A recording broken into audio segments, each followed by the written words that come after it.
এই মহিলাটি বলছে হুজুররা নাকি হিন্দি গানের বাংলা করে তারপর ওয়াজ মাহফিলে গিয়ে গান গায় এবং তাদেরকে চটুকার ওয়াজ করার জন্যই ডেকে নিয়ে আসে মানুষ 1,50,000 বা 2 লক্ষ টাকা দিয়ে। সেই ধরনের অভিযোগগুলো তুলে ধরছিলেন এই শান্তা ফারজানা। 1 লাখ 2 লাখ 3 লাখ 4 লাখ 5 লাখ 10 লাখ টাকা দিয়ে ওয়াজিনদেরকে নিয়ে আসে আর এরা উল্টা পাল্টা বক্তব্য দেয়, চটকদার বক্তব্য দিবে। না হলে এই ওয়াজিনটা কেন হিন্দি গানের বাংলা করে তারপর ওয়াজে বলে? এর আগেও তিনি নানা ধরনের বিতর্কিত কথা বলে সোশ্যাল মিডিয়ার মধ্যে সমালোচনায় চলে আসে। কিছুদিন পরপরই হুজুরদেরকে নিয়ে বাজে মন্তব্য করাই যেন তার একটি নিত্যদিনের পেশায় পরিণত হয়েছে। যদিও তিনি পেশায় একটি স্কুলের শিক্ষক এবং রয়েছে একটি রাজনৈতিক ছত্রছায়ায়।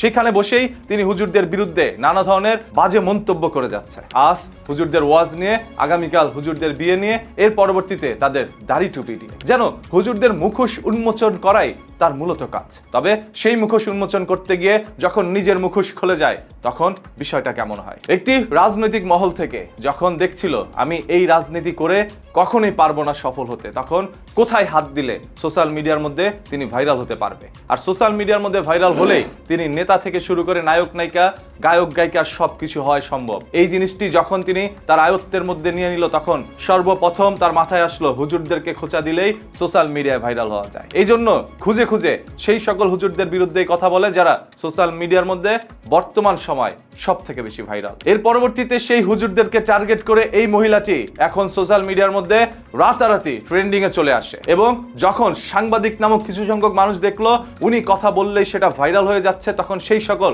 সাংবাদিকরা চলে গিয়েছে তার কাছে ইন্টারভিউ নিতে। তখন তিনি আরো বেশি প্রোপাগান্ডা ছড়াতে থাকে, হুজুরদেরকে নিয়ে বাজে সমালোচনা করতে থাকে। আর সেইগুলো প্রকাশ করে সাংবাদিকরা তাদের ইউটিউব চ্যানেল বা ফেসবুকের মধ্যে ভিউ অর্জন করতে থাকে।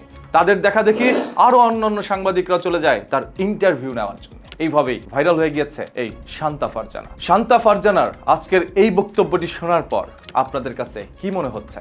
হুজুররা কি আসলেই হিন্দি গানের বাংলা অনুবাদ করে তারপর ওয়াজ মাহফিলে গিয়ে গান গায়, নাকি তারা ইসলামের বাণী ছড়ায়? এই সম্পূর্ণ বিষয়টা আপনাদের কাছ থেকে জানতে চাই। আমি শুধু আমার ব্যক্তিগত একটু অপিনিয়ন আপনাদের কাছে শেয়ার করি, সেটা হচ্ছে এই হুজুররা যদি আগামীকাল ওয়াজ মাহফিল বন্ধ করে দেয় তাহলে আজ মসজিদের মধ্যে 10 জন মুসল্লির সংখ্যা থাকলে আগামীকাল হবে সেটা 2 জন থেকে 3 জন। প্রতিনিয়ত মুসল্লির সংখ্যা কমতে থাকবে। এই হুজুররাই মানুষকে দিনের দাওয়াত দিয়ে যাচ্ছে ওয়াজ মাহফিলের মাধ্যমে। আর সেই ওয়াজ মাহফিল বন্ধ করার জন্যই একটি অদৃশ্য চক্র এই ধরনের চক্রান্ত সাজিয়ে যাচ্ছে। এই চক্রের হাত থেকে আপনার আমার মস্তিষ্কের বুদ্ধি খাটিয়ে বেরিয়ে আসতে হবে, না হয় এই ধর্মকে বিকৃত করতে এরাই একদিন সফল হবে। আজ যে মহিলাটা হুজুরদের বিরুদ্ধে এই ধরনের অভিযোগগুলো তুলে ধরছিলেন, সেই সকল অভিযোগগুলো আমি মনে করি বাংলাদেশের মুসলমানরা কখনোই মেনে নিবে না। তাদের কমেন্ট বক্সের মধ্যে ঢুকলেই দেখা যায় একজন মুসল্লির ওয়াজ ভাঙার মতো কমেন্ট থাকে, যে সকল কমেন্টগুলো আপনি কখনোই পড়তেও পারবেন না, লজ্জা পাবেন। সেই সকল কমেন্ট পাওয়ার পরও কেন সেই হলুদ লাল নীল সাংবাদিকরা চলে যাচ্ছে তার কাছ থেকে ইন্টারভিউ নেওয়ার জন্য?